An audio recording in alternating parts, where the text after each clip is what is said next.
Один из генералов Лукашенко, Валерий Ревенко, помощник министра обороны Хренина, сделал заявление о том, что белорусская оппозиция планирует провокации в связи с проведением так называемых выборов в Беларуси.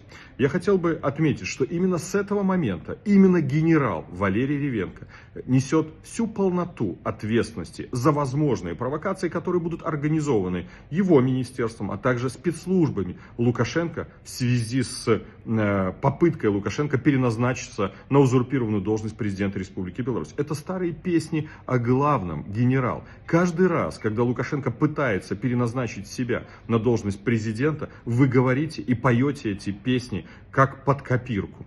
Вы удивляетесь, почему соседние государства укрепляют свою оборону? Так я отвечу вам, потому что именно ваше Министерство обороны по команде вашего главнокомандующего нарушило договор о дружбе и добрососедстве с Украиной, который не допускает агрессию с территории Беларуси в отношении Украины, потому что именно ваше Министерство обороны и ваш главнокомандующий нарушили устав Организации Объединенных Наций, международное право, когда вы оказали и продолжаете оказывать помощь агрессору против соседней страны. Может быть, господин генерал, вам стоило бы еще раз пройти повторный курс обучения в Академии Генерального штаба Вооруженных сил в сфере международного права. Настоятельно рекомендую.